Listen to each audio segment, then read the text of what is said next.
Welcome to this explainer. Okay, today we are cracking open a really specific, kind of fascinating entry from Ang's Notes on Gardening, specifically part 954, published on July 13th, 2026. We're going to use this primary source to unravel a botanical mystery. By extracting Ang's tea observations and remedies, we're basically going to arm you with the exact tactics you need to identify, track, and ultimately neutralize the pests that are threatening your greenery. Let's get right into it. So, picture this. You step out into your front yard, coffee in hand, and discover an absolute crime scene where your precious plants have been attacked. Well, it's a super frustrating moment that every seasoned gardener knows all too well, right? You put in all this hard work, and suddenly, boom, you see the damage. But hey, instead of panicking, we are going to get methodical. We have to ask the big question, who is actually taking bites out of your garden? To answer that, we need to look really closely at the evidence left behind, just like Ang did in the journal. Section 1, the garden crime scene. All right, so the victims here, your front yard plants. And the absolutely indisputable evidence left behind at the scene? Chewed, eaten leaves. When you walk out and see actual physical damage to the foliage, Ang notes this as ground zero. It's the physical proof of an active infestation, and it points us directly toward a very specific type of culprit. And Ang's journal entry hits the nail on the head here, categorizing this immediately. Chewed leaves are the classic calling card of chewing insects. I mean, we aren't dealing with a fungus here, and we aren't dealing with sap-sucking pests like aphids either.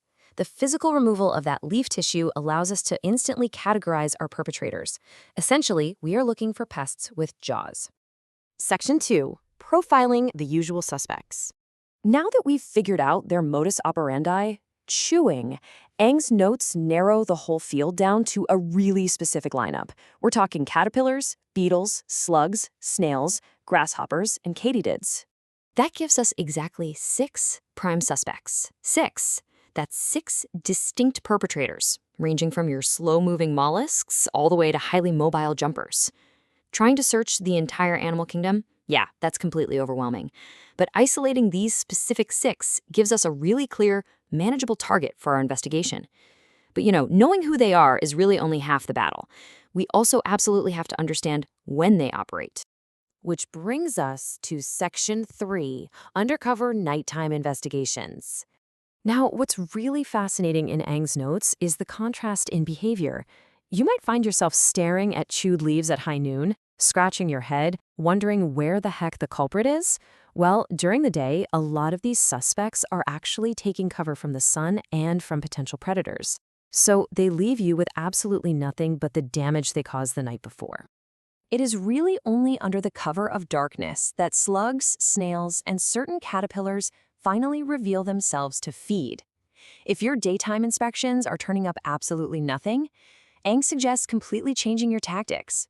You literally have to grab a flashlight and head out into the front yard after dark to get visual confirmation of exactly which nocturnal pest is making a midnight snack out of your plants.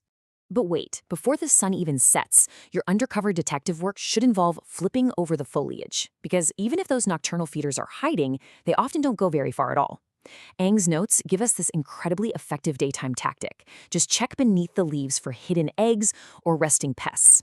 That underside? It's prime real estate for pests to take refuge during the daylight hours, or, to lay eggs and perpetuate the infestation. By checking there, you are totally disrupting their safe havens. Section 4, the simple, soapy solution. So, once you have finally gathered your evidence and successfully staked out the perpetrators, it is time to serve up some garden justice. Rather than just sitting back and letting the crime spree continue, Ang's journal outlines a highly accessible, super easy remedy. It's a regular treatment mixing vegetable oils and detergent. That simple, homemade soapy spray basically becomes your primary tactical defense weapon. By regularly applying this specific oil and detergent mix, you actively neutralize those chewing pests we've been profiling. It works directly to break down their defenses and protect your precious foliage from any further attacks. It's literally that simple. Vegetable oil plus detergent equals justice. As we wrap up this explainer, remember that the evidence is quite literally written on the leaves, which leaves us with one final, very important thought. The suspects are out there tonight. So, will you be ready with your vegetable oil? Take these tactical insights straight from Ang's journal, go check beneath those leaves, grab your trusty flashlight, and go reclaim your garden.